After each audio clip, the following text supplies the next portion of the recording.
Hello and welcome to another episode of Supercoach Insider. My name is Ben. And I'm Chris. And thank you for joining us in our team-by-team analysis series, Chris. Yeah, getting onto the Port Adelaide Power. Very interesting side, Port. Yeah, they're definitely not the Magpies.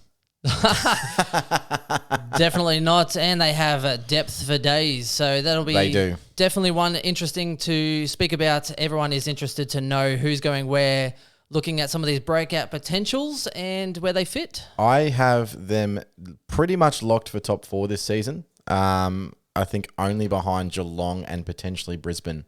They are a very, very competitive side and they are just getting better and they've got talent coming through from underneath. They got that. They got that confidence, that They swagger, do. that Bit of swagger. Oh, going about them. Tommy Rockcliffe swagger, I like to call it. Oh, geez, and hopefully not his dodgy knees and shoulders.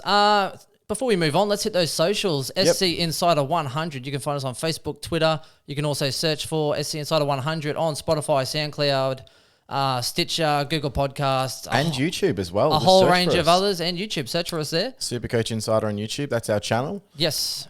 So you're on the old big heads today, mate. I'm I like the big heads that are low calories. Yes. I also call this a koshi. A koshi. Yeah, a big head. Oh, okay, fair enough. I actually, I had a really great day yesterday. I went out to a local craft place in Brisbane called Range Brewing. It's a really, really awesome craft brewery, but they had a tap takeover and they had 4 beers from the third best craft brewery in the world, which is in Virginia. And they had these 4 beers that they imported over from the States, which was really, really cool. They were $20 a beer. Oh, were they good at least? They were good, but they were very fruity, like overly hoppy, super, super hoppy. But were they? Oh, it's delicious, isn't it? They were delicious, yeah, they were. I mean, Cool. It could have just been that I thought that they were that delicious because they were $20 each, so they better have been. And then I took a 4-pack away. A 4-pack was $80 takeaway. Yeah.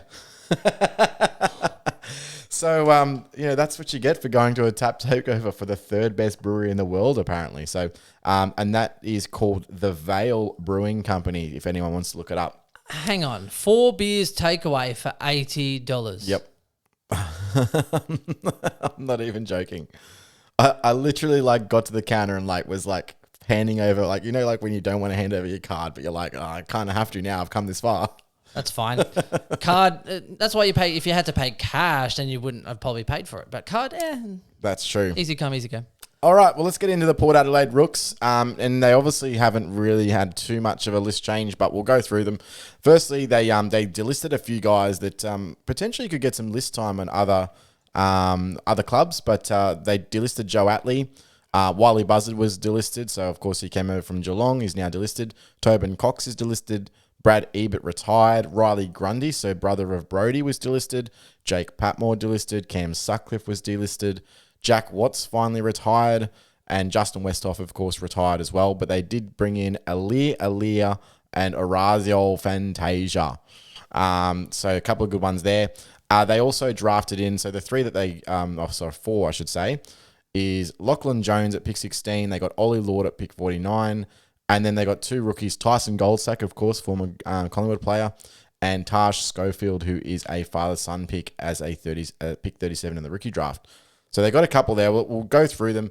The only real one that has obviously Supercoach relevancy for this season is potentially Lockheed Jones. He's a 186 centimeter, 89 kilo defender. Typically plays as a lockdown rebounder. So not necessarily as an intercept player, but he can intercept the ball. The knock on him, and has been really is consistency in terms of his disposal amount. So because he obviously plays lockdown, he doesn't get a lot of the pill, but he's very reliable and can play small, can play medium, can play tall. So very variable, and that's really sought after in the AFL. And he's obviously AFL ready. He's got an AFL ready body, and he's actually a bit of a unit. So, yeah, they actually spoke about him a little bit yesterday as well after the game. So I think they were saying that he's really close. So assistant coach Locken said, is that how you pronounce it? We don't hold him back or say he's playing round one or that he isn't. That'll happen over time. He's certainly a good talent. We saw some of his power and ability to get out of traffic. Yep. It is AFL standard. So it's promising as much as it could be without saying here or there. Yeah, and look, to be honest, if you look at their 22, there's no chance that he's got to get him of playing round one. I don't think there's a spot there at all unless they booted out a senior player, essentially. But he was obviously part of the Port Adelaide Next Generation Academy. So they had wraps on him early and they had that draft pick wrapped up very early. They were always going to take him. Yep. Mind you, Port aren't afraid to play the draftees. Which is a good thing. Which is a good thing, yeah. So there is, if he gets his spot, gets his chance, plays well, plays his role, he could keep it. Yep, absolutely. Hinkley does reward consistency and good, especially guys coming through, and he always has. So there is a chance. I just can't see it with how they're lining up. We'll go through the 22 shortly so that you can have a look yourself and identify where he can possibly play. Even Mackenzie, a has-been, came on and actually played. Yeah, and he actually played really well, but I haven't even got him in the 22. So we'll have a look. The next one was Ollie Lord. He's 195 centimetres and 84 kilos. He's basically an athletic tall forward that they've taken as a prospect pick to try and build him up in behind. He's not going to be relevant this year, but someone to keep an eye on. What am I thinking about, Chris? Meatloaf? I don't know. No, he's 84 kilos. No, his name. Oh, what's his name? Ollie Lord. Yep. Number 3, my lord. Number 3, my lord. No, it's like number 3, my lord. Number 3, my lord. Visual joke for those playing at home. And the last one, so Tyson Goldstack, we know what to expect out of Tyson Goldstack. He's a reliable, medium defender with pace. He can boot the ball long, but he's never going to be a Supercoach relevant player. And he's about 189K, so he's not even rookie priced, which is really annoying. But he's really just depth, and he was he's there because last season he actually was as a trainer coach essentially, and they're like, you can still play to the level, so sure, jump on the list, and we've got some depth there. He has played forward. But traditionally he's played behind the ball. He's just not a high possession player or relevant for Supercoach ever. And the last one's Taj Scofield. So as I said, father son. His dad was actually a premiership player for Port Adelaide, and so I'm guessing the only premiership was 2000 and when did you guys lose? 4. Sorry, I had to. He's 178 centimeters and 72 kilos. It's okay, Chris. Who did we beat in 0203? I don't know. My memory doesn't go back that far. He's generally an outside player who can link the play and get forward as well. He's got really good football IQ and disposal efficiency, but being picked up this late in the draft, they're really just hoping that he can come along and develop under everyone. They don't expect anything out of him, especially in the first season. So that rounds out the rookies. That's it. So very short on the rookie front. We'll go straight into their best 22, which is obviously really what we're looking at is Lockheed Jones here and seeing how we can get him in. So from the back line, I got DBJ in the pocket with Cleary, and I've put Alir in there. So Alir, the name's so nice he named it twice. It's exactly right. Now, of course, so I think Alir is really important to their structure because it allows Dixon not have to chop out ruck. So you can actually throw Alir into the ruck, and I think that he adds that little bit more than, say, a Trent McKenzie, who's the other option at this position. Or this is where Lockheed Jones can come in. So he's really battling it out between, my opinion, between Alir, Trent McKenzie, and Lockheed Jones for that sort of third tall role. I also think, obviously, Alir with his intercept marking ability is possibly better than the other two, but just have a look at that. Obviously, on the half-back line there, we've got Houston, Jonas, and Hartlett. Coming up onto the wing, I've got Burton on the wing with Boak and Ammon. And half-forward line... Amon, sorry. Ammon. It is Amon. Yeah, Carl Amon. You're Gammon. Gammon. We've got Rosie on the half-forward line with Marshall and Gray. And in the forward pocket, Sam Palpepper, who's been tipped to completely change. He was playing a little bit forward last year. Now he's completely playing forward this season in that pocket with Charlie Dixon and Mitch Georgiadis, who apparently is just tearing up the preseason. In the midfield, Lysette, Rocky, and Ollie Wines. And on the bench, they've got Butters, Dersma, Fantasia, and Motlop. So they've got quite a bit of experience and youth as well. So who's most at risk, do you think, out of that 22? Motlop? Yeah. Flop-lop. Only because of his inconsistency. Because he can tear a game right open, or he can be a complete ghost. And so that's the problem. And there's just so much talent. So if you go into their depth chart, they've got McKenzie, Bonner, Mays, Lynert, Goldstack, Drew, Farrell, and a lot of rookies that haven't played yet in Jackson Mead, Dylan Williams, Dill Bergman, Laddams, and Woodcock as well, who was really, really good last season as that precious small forward. I just think he's not there with Fantasia in. I don't think he can play them both. Yep. I think Bonner's probably one who could easily float in. Oh, yeah, absolutely. They've got guys there that it would be in most people's 22s. Or there's guys that, you could swap them out almost. Yep. But they are a very, very strong side this season.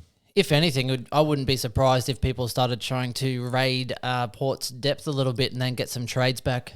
Yeah, which generally what happens, people who are looking for opportunity, so, like a Drew or someone might get traded to Adelaide. Yeah.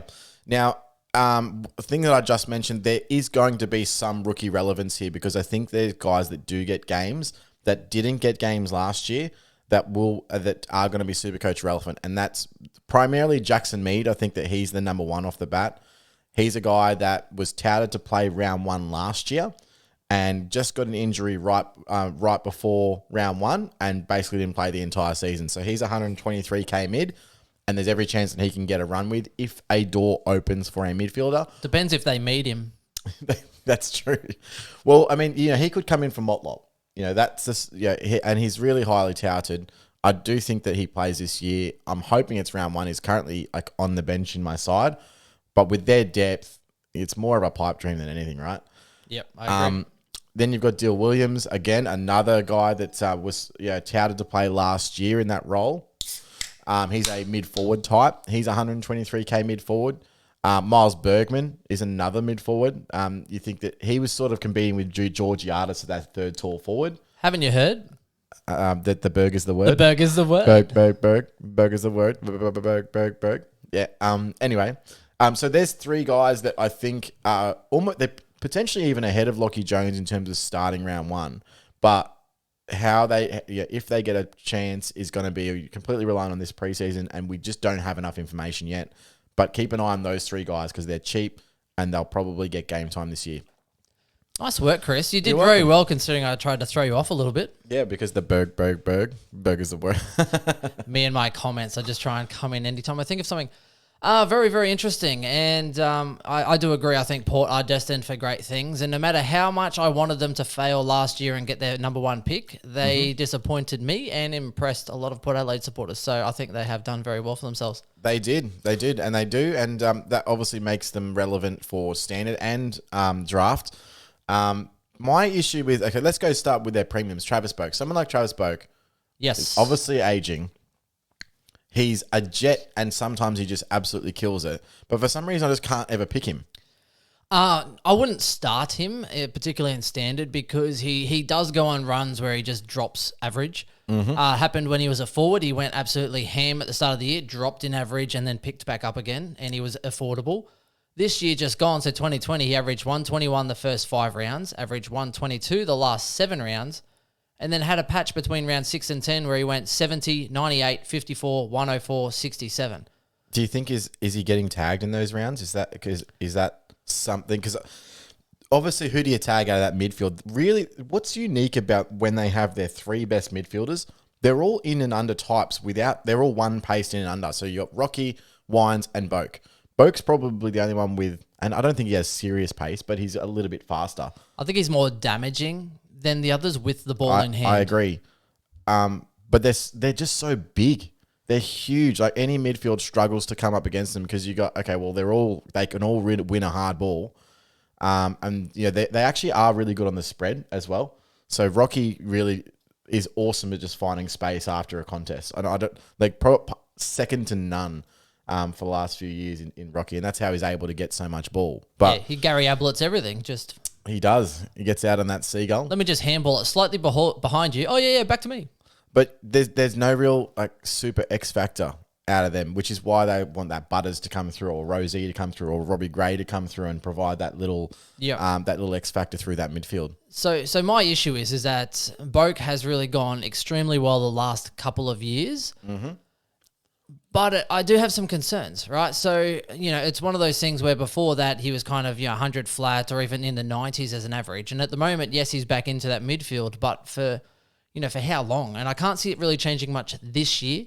I can't really pick him in standard though. However, if he does drop in coin, he's someone I would definitely consider as an upgrade option. Target, yeah. He's someone I would consider because at a cheap price, that he still has a high ceiling. He is still going to have the same kind of role this year, and he's someone that you could definitely rely on for a cheap price. So interesting. So we had 4 scores of 133 or more, including a 148, 149, 159.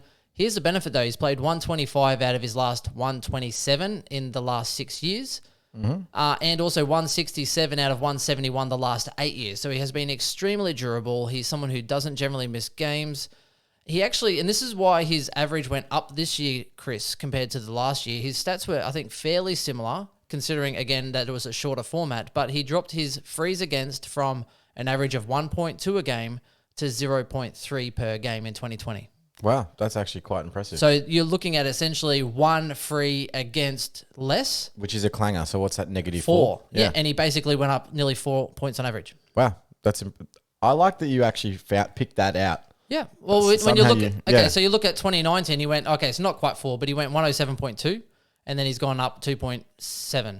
So, Okay. You could sort of draw that parallel. But that would be the improvement that you kind of look at from, and it's a shorter season, but you can still... The good news about Travis Boak, if you are considering him, is he's only in 2% of sides. So he's a super unique pick. 590K. Who else is around 590K? So you're looking at Titch is 610, Fife is around the same. Almost up to 20K Adams, more against Josh Kelly. Adams is around that sort of mark off the top of my head. Yeah, I mean, look, are you expecting Travis Boak to average more than 110 at an absolute max? No. Probably not. I think he floats 105 to 110. He's going to be a consistent performer, but I just can't see him burning you. And if you did bring him up as an upgrade, where would you think he sat as far as average and in your side? Like an M8? Nah, probably not, because you'll probably have like a Matty Rowell or someone like that you've had since the start that goes like 105. So probably an M7, M8 anyway. But well, I suggest if you have Rowell at a 105 average, Chris, he probably shouldn't be in your side to begin with. Nah, I think 490K. I'd be happy with that. 495. You got to remember as well, Travis Boak also has the Port Adelaide guys have the first bye, which means you're going to be looking at these guys for upgrades for your midfield in round 13. So I like Travis Boak as a guy that you can go, okay, yep, bang. Depending on his price point and how he's traveling. At the time, you might pick him up for say 550. That's perfect for say an M7 that you're trying to upgrade to take you through the buys. Yeah, so I don't mind him, but I'm probably not starting him.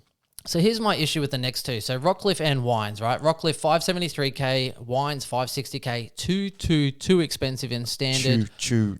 Well, we already know midfielders are overpriced. So why would you go for an average midfielder? And I don't mean to be rude. Like 106 average and a 104 average is definitely serviceable, but again, where's the improvement coming from? I feel like it was inflated. Okay, so Rockcliffe, we'll start with him.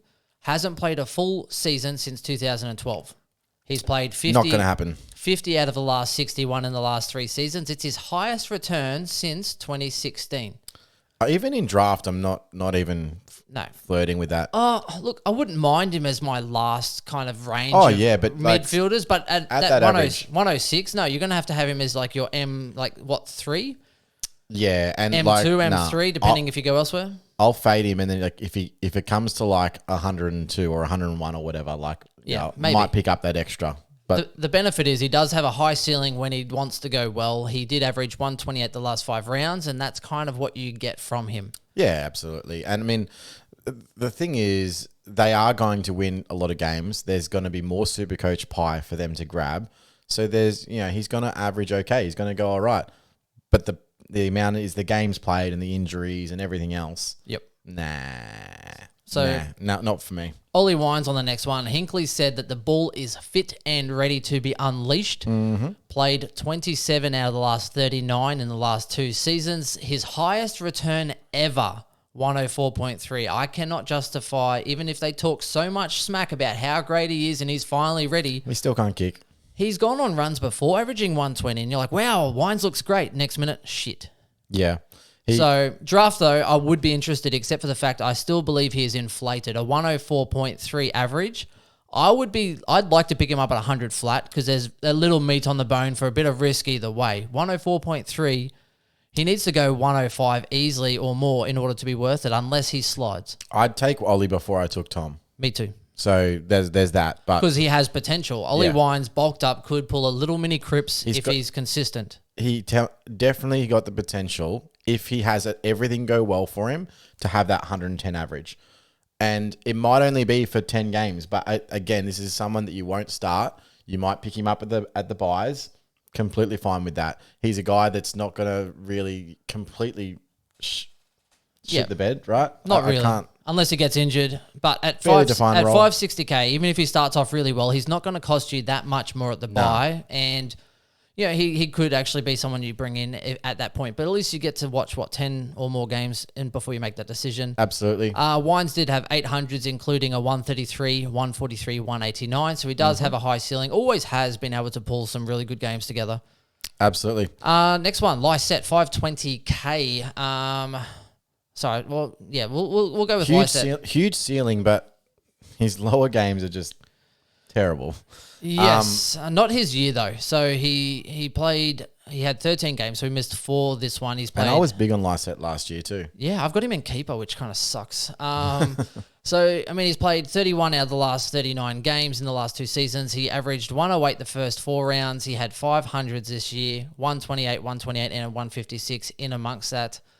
Look, he with a winning side, he could definitely average you 100 plus. He's only a ruck though, which kind of sucks, but he's not someone to jump out early at. And again, someone you wait till late and you can pick him up pretty good, like rucks, round 18 or something. In draft with rucks this year, if you don't get the early ones, who cares? Move on. I mean, there's so many, as far as averages looking at the list, Draper, Nankervis. Guys with huge potential, yeah. Potential, and they're going to be off the radar. By the time people are getting their rucks, unless you're like a 14 or a 16 deep team or something, then there's going to be people there anyway. Don't stress it. I agree. Okay, we'll go Dan Houston. So premiums, we'll go back into. Sorry, I kind of went off the tail a little off the top of the list. You can do whatever you like. Thank you. I say you can have whatever you like. Dan Houston, 489K. Now, interesting one. He averaged 70 in the first 4 rounds of 2020. Then he averaged 98 for the rest of the year. And you can imagine when I got rid of him, Chris. Yeah, of course. I think I did the exact same. I jumped off early. Yeah. Yeah, it's one of those things. So he averaged 103 for the last 5 rounds. He had 600s, including a 115, 117, 118. So wasn't completely high, but he definitely became more consistent after that. And I started trying to look, to be honest. I was looking at the correlation between that. I was looking, why did Houston improve? So I'm looking at, all these other defenders, and I'm looking at maybe, did it affect when, who keeps doing his hamstring and quads? Burton. I was like, maybe he did well when Burton was out. And no, it was, he actually, he did really well. So go figure. Yeah, I think I can't see myself selecting Houston at all this season. I think he's going to be playing less midfield than what he was touted for last season, which just puts a cap on his ceiling, in my opinion. And the reason for that is the emergence of Butters and Rosie, who are going to be taking up a lot more mid-rotations this season. And I think they're a bit more dynamic they are. In their movements. But... And he's not a bad option. Like if there's an injury to, say, a Wines or a Boak or whatever, he's probably that next big-bodied guy to come into that role. Yep. But he's just not there from the start of the season. Doesn't have it defined. So for me, it's a no thank you. It's a no from me, Andrew. And we'll just leave old Danny Houston there, I think. Yeah, that's fair. Again, Houston first buy, so even if he does start popping off, you can pick him up as that upgrade in that defensive line if you wish. Yep, absolutely. And he's not going to be much more expensive than $490 anyway, so whatever. No, I agree. Last premium, he is a premium. He's overpriced, and I'm not going to talk about Robbie Gray because fuck Robbie Gray. I love a good Robbie Gray. Okay, we'll get to him next. Dixon, 498K. He had 600s, including a 143, 165. The forward curse, he was one that actually still did quite well. Yep. Considering the forwards, but he was very inconsistent. You're looking at, really high ceilings with those couple of big games there, but also had lows of 29, 63, 62. It's going to be, it's interesting. So he was one that had some really good games and then absolutely got flawed in others, and his scoring kind of reflected that. So he's huge, and he is a big barometer for them when they're playing really well. It's because Dixon's taking grabs and kicking goals. I think they might go with a slightly taller forward line this year, and they'll be playing both Marshall and Georgiadis in a three-prong setup. So, look, I think he's always going to be an okay pick in draft, but I don't think you're going to get much more out of him than what he's currently averaging. No, I agree. And at he can go on runs, but yeah, like that's pretty much it. That's what I expect. Especially the forward line is jacked with premiums and jacked to the tits. And jacked with rookies or cheap, players like Danaher and Zeeble. So there's no point going for a half in the middle sort of pick because you can do better. Now, I did say here, Chris, is it ironic if Dixon has a daughter with the name Dick Son? Why would that be ironic? Well, because he has a daughter and his name's Dick and Son. Dick Son? That's not ironic at all. That wouldn't be ironic. It'd be the opposite. Go listen to Alanis Morissette's song, Ironic, isn't and then ironic? work out that nothing that she says is ironic at all. Don't you think? It's just coincidental. Ironical. Coincidental. Well, stuff you. Fair enough. There you go. So Gray, your man. Yeah, look, I like Robbie Gray, but his role's not going to change. He's probably going to be even more forward this year than he has the last few. He got more mid-time last year than expected, and the reason for that is obviously Rosie. And I'll probably link these two guys together along with Butters and Sam Powell-Pepper. They all sort of are in that forward mid-rotation cycle. Yep. Not to mention, Rockcliffe missed 3 games, Wines missed 2 games. Yep. Even Butters missed 2 games, so there was definite opportunities for him to improve. I mean, Robbie Gray did start off and he averaged 76 the first 9 rounds and then averaged 108 the last 8, which killed me in SC standard finals because some Muppet had Gray the whole year, and the one game he went, and let me look for it, Gray went and scored a 149 in my Supercoach standard final. Nice. As you do. On a head-to-head. Was that that was the Carlton game, wasn't it? The one where he kicks the winning goal in the pocket? Probably. Yeah, look, so Robbie right in Gray's, front of me. That was right in front of you. Right in front of me, I should say. Robbie Gray, obviously, I think will be spending more time forward, and that's fine. They need him. He's that sort of lead up target that can also make something out of nothing. Obviously that X factor. And Sam Powell-Pepper will also be playing a lot more forward time. So he came out and said that all of his CBAs are gone and they're going to Butters and Rosie. So these guys Butters is just a workhorse, a talented workhorse. And Rosie is that complete X factor mid. And so there's a couple of things with that. So Ken Hinkley came out and said the only reason why Rosie did not play more mid time last year is because he had a foot injury early in the season. So you would have noticed his scores.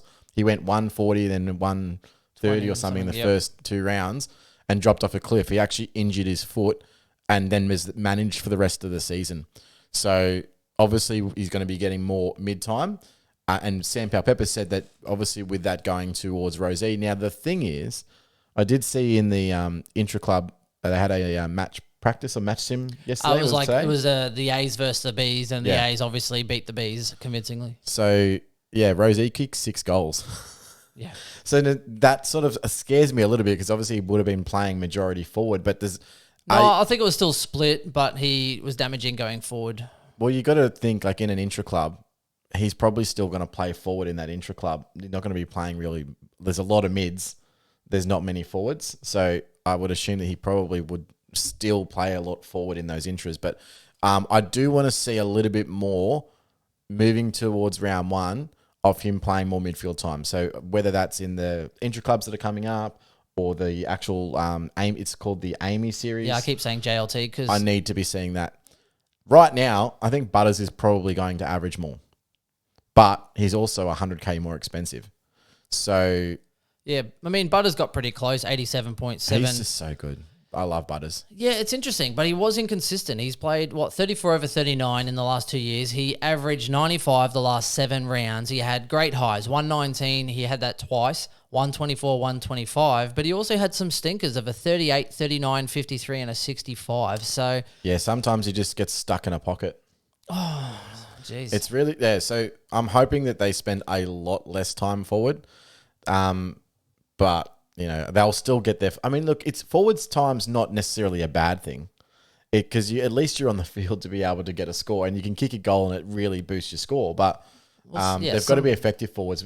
As I mentioned last year, and if you paid attention to our pods, what they would do, Butters and Rosie would frequently just block for Dixon's space, so they don't actually lead out the football. So that has to be SPS's role this year, surely. I'm really hoping bigger body, He's right? a bigger body. He can I reckon that'll be his role, to put the blocks on, free the path for Dixon to come running through. I would really love that. That would make a lot of sense. It would make sense. He's a big boy. He can then just charge into people, put the hits on, and I'm going for the ball. Not really. Well, the thing is, if you're blocking for someone, you can't even get front and center.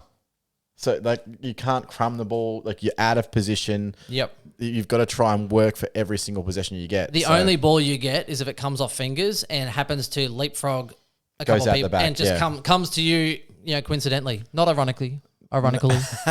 It's definitely not ironical. Definitely coincidence. So I do agree with you there. So Rosie, 377 for me. He is someone who... he almost reminds me of a younger Bontempelli when Bontempelli was a forward. Mm-hmm. As in that kind of X factor, silky Huge smooth. X-factor. And it's going to happen. He looks at some good point. At some point, and he's at a some forward. Point, he's going to be a premium. I could see him going 90 plus if he gets that right swing through. Who, Rosie? Yeah, I think he's got potential to be a top 6 forward. Yeah, but as in at the moment, even with that forward time, I could see him going 90 plus. Well, I'm banking him versus Heaney. So I actually think that he'll out average Heaney this year. Oh, wowee. I know. I need that one. Boy, oh boy, wowee. That's crazy, Chris. I don't think it's crazy. I think it's very valid. He's got the talent. What is going on? He's got the talent. I don't think talent's the issue. It's just role, right? It is. If the role comes through as expected, I can see him averaging 95. Yeah, no, I can't disagree. Are you picking him though? I am, yep. Yeah, see, I had him in my side before the intra-club match. And I don't know, it's a risky pick. I'll be honest. It's arguably the riskiest pick that I'm making, and I'm making some bloody risky picks. So I'm thinking, and I had him last year after he screwed me. True. So you're doubling down. We're gonna call this year's series Redemption, and we're gonna spell it RON. Redemption. I do like it. Yeah, I'm big on him. I think he's got the talent. He's a right price. 3rd year breakout. Let's go. I'm all in on him. So you think he's a good selection for standard and draft in a nutshell? Yeah, absolutely. And in draft, what did he average? What did he end up averaging last year? Because I think he'll be super value. Last year, 70. You're looking at Rosie averaged 70.2. He averaged, what did he average the year before? It was definitely closer to 80. Yeah, so I'd be looking at, say, picking him up at around 85 again. Yep, so he averaged 77.7 in his first year as a footballer, and he played 72% time on ground that year, like 2019. So I think he's got some scope for sure. For sure, yeah, I'm in. Let's do it. And that's pretty much, I don't think there's much else in terms of, definitely not standard relevancy. Not for standard. There's a few draft sleepers in there. The funny thing is because they are a lot of role players, a lot of team players, there's a lot of guys going between 80 and 70 or that 69 mark, which it's frustrating for draft leagues because some of them could improve slightly, but there's not too much meat on the bone and you're kind of having a bit of a stab. Well, someone that I think that can really do all right in draft leagues this year, if he can get his body right, and that's a big if, is Orazio Fantasia. So he's a defender forward. Only has a 56 average on him, so he'll sleep to your bench and you can pick him up on your bench. And I love bench players that are dual position. Yep. Especially someone like a defender forward because you have one injury and you can just plug that hole. See, for me, I think it's more of a 14 to 18 league team. Fantasia kind of comes in. I Absolutely. think if you're going 10s or 12s, I reckon Fantasia would be lucky to get picked. And then you can pick him up on the waiver. But waiver watch. He can score very well if his body is okay. And he's going to be in a winning side kicking goals. I don't mind it at all. Yep, I don't mind that at all. One that I do think is worth watching is Dersma. Midfielder only though, so that's not as appealing. I think as a midfielder, he's someone that you could, if you need someone who you think might average you 80, 85, I think he could be someone to throw on your bench for that. Burton, for me, defender, he is someone who's been highly talented. Another body issue, right? Another body issue. But how funny is this, though, right? So he got injured in, I think, round 2 on 40, round 7 on 96, round 16 on, he got a score of 6, right? So he did, remember last year he did his hamstring chasing down Cameron, right, from the Lions. This year he did his quad. So he's done both sides of his legs. What's going on? I don't know. He's obviously talented. He can kick the ball very well. Remember how we thought he's easily in their best 22 as well. Well, remember how we thought that they were, Hawks were getting rid of Burton, and mind you, Wingard hasn't done much either. Just basically threw him away. Yeah, I don't know. For Burton, if in a draft league, I would be picking him up on the bench if it gets to that late spot, because he is someone who can definitely average you over 80. Oh, yeah. I think he has that potential easily if his body's right. Keep an eye on him, but he's someone you could put on there. And again, these bench players you can easily flick off to the waiver. He gets a decent role for easy and 80 average because he's either going to be that sort of half back that's going to float in, can take some intercepts and distribute the ball, or he's going to be on a wing, whereas can put running up and down the wing there. So either way, I think he's a good one for draft for sure. No, I do agree. I think that pretty much wraps us up, to be honest. Like Hartlett, 78.5 average. He just keeps getting older, the old Hartlett. So he had 300s, but he had some real lows of 50s, etc., playing a little bit more accountable. Port just don't have the Hartlett to let him go. And completely avoid Sandpaper because there's obviously the mid rotations are no longer there. So he will probably drop in average quite considerably, I would assume. And what's gone on with Boner? Last question. He's gone a bit limp, right? I'd never liked him as a player. Honestly, I think that there's just... He's definitely... not in the 22 in my opinion, and they're just better, and they've got guys that are younger that are coming through better. Oh geez, younger and not as flaccid. There you go. There you go, the Bonner. That wraps us up, guys. So look, Port Adelaide, definitely very interesting. Look forward to watching them. They've kind of got a cheaper version of a Brisbane game style plan, I think, Chris. Kind of like the Coles versus Woolworths. Good to watch. Fair enough. I'll take that on board. That was a terrible analogy. No, they're like Coles the two versus Woolworths. Yeah, it's Australian. It's relatable. They are the powerhouse teams that are good to watch. They're definitely exciting to watch. Yeah, absolutely. I love watching Port play, and I have for a couple of years now. Collingwood's like the fruit barn. Yeah, which means they're at least better than Brisbane. Oh, Port must love Collingwood getting flogged. All right, guys, we'll probably leave it there. Yes, that'll wrap us up. And join us next time. Who we got next, Chris? St Kilda? Richmond. Richmond, yep. We'll hit the Richmond, so the premiership players again, and stay tuned for that one, guys. Catch you later, guys. Alrighty, bye. Cheers.